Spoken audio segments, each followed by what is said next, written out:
Praise the Lord. ரோமர் 6ஆம் அதிகாரம் 6ஆம் வசனம். நாம் இனி பாவத்துக்கு ஊழியம் செய்யாதபடிக்கு பாவ சரீரம் ஒழிந்து போகும் பொருட்டாக நம்முடைய பழைய மனுஷன் அவரோடு கூட சிலுவையில் அறையப்பட்டதென்று அறிந்திருக்கிறோம்.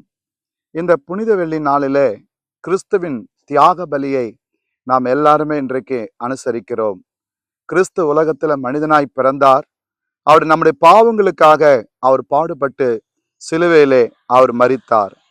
கிறிஸ்துவனுடைய இந்த தியாக பலி நாம் இனி பாவத்துக்கு ஊழியம் செய்யக்கூடாதாம்.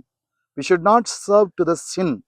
எனக்கு அன்பானவர்களே, தேவனுடைய கற்பனை மீறுவது பாவம், நியாயப்பிரமாணத்தை மீறுவது பாவம். தேவன் நமக்கு வைத்திருக்கிற வழிமுறைகள் தான் வேதம்.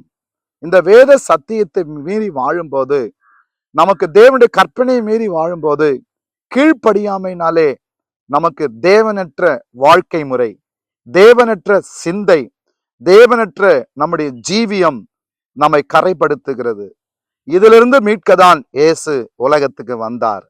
இயேசு கிறிஸ்துவனுடைய பிரதான நோக்கமே நம்மை மீட்டு எடுக்கவே அவர் மனித அவதாரம் எடுத்து கடவுள் மனிதனாய் பிறந்தார். பிறந்தவர் அவர் தன்னை முழுவதும் பலியாக ஒப்பு கொடுத்தார். ஏனென்றால் நாம் இனி பாவத்துக்கு ஊழியம் செய்யக்கூடாது. நம்ம கிறிஸ்துக்குள்ள வந்ததுக்கு அப்புறம் பாவம் நம்மை மேற்கொள்ளாதபடிக்கு தேவனுடைய அவருடைய பாடுகள் மரணத்தினாலே நம்ம ஜீவியத்தை நாம் அவருக்கு ஒப்பு கொடுக்க வேண்டுமாம். வேதம் சொல்லி இருக்கிறது, நம்முடைய பழைய மனுஷன் அவரோடு கூட சிலுவையில் அறையப்பட்டதென்று அறிந்திருக்கிறோம். கிறிஸ்தவ வாழ்க்கை வெற்றியுள்ள வாழ்க்கை வேண்டுமா? நம்முடைய வாழ்க்கை சிலுவைக்குள்ள நாம் முழுவதும் ஒப்பு கொடுக்க வேண்டுமாம். இன்றைக்கு புனித வெள்ளி நாள்ல நாம் கிறிஸ்துவின் சிலுவை பற்றி நாம் அதிகமாக தியானிப்போம். ஆனால் நம்முடைய வாழ்க்கையை நாம், நம்முடைய ஜீவியம், நம்முடைய பேச்சு, நம்முடைய நடக்கை, நம்முடைய நினைவுகள், நம்முடைய உணர்வுகள் சிலுவையில முற்றிலும் ஒப்பு கொடுக்கப்பட வேண்டுமாம். தேவனுடைய வார்த்தைக்குள் நாம் மறுபடியும் பிறக்க வேண்டும். பரிசுத்த ஆவியானவருக்குள் நாம் நிரம்ப வேண்டும்.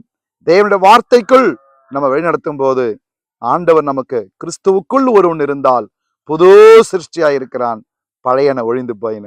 கிறிஸ்து நமக்காக பட்ட பாடுகள் மரணத்தினாலே நாம் பாவமரன் கழுவப்பட்டு புதிய ஜீவியத்துக்குள் நாம் கடந்து போவோம். இந்த நாளில் அந்த சிலுவைக்குள் நம்ம வாழ்க்கையை ஒப்பு கொடுத்து ஜெபிப்போமா?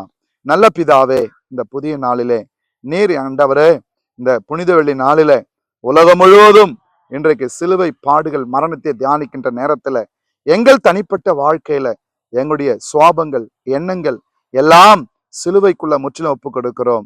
எங்களுக்குள்ளாக புதிய ஜீவியம், புதிய வல்லமை இந்த நாளில் பெருகும்படி ஜெபிக்கிறோம். பழையன ஒழிந்து எங்கள் வாழ்க்கையில் எல்லாம் புதிதாக ஒப்பு கொடுக்கிறோம். இயேசுவின் நாமத்தில் பிதாவே, ஆமென். God bless you.